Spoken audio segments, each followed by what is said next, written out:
When I was at the University of Missouri in Columbia, Missouri, I got a call from a veterinarian in St. Louis, and he said, Dr. Bojrab, I've got a Pekingese here that has a perianal adenoma. Now, he said that perianal adenoma is right under the skin, and he said it'll be so simple to take it out. He said, all you got to do is make a little incision under the skin, and it'll just pop right out. He said, but the client has a son that's a veterinarian that you taught is out in California. And he called home, it's his dog, and the parents called him, and he told them to bring it down to you. He said, I'm sort of embarrassed to send this to you. He said, because such a simple case. And I said, okay, fine, send it down.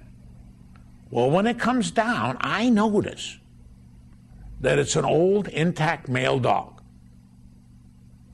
And anytime you have an old, intact male dog that has a mass next to the anus anywhere, you've got to rule out perineal hernia. That's the first thing you got to rule out. So I didn't say anything to the student, because the student always goes in and does their exam first, and then they come out and get the faculty member. And the student went in, you know, they take about an hour to do their exam and everything. The student comes out with a big shit-eating grin on his face. And I said, what's going on? He said, Dr. Bojrab. He said, that's not a perineal adenoma. I said, well, that's what the veterinarian diagnosed. He said, well, it's gone. He said, that was a perineal hernia with a prostate in there.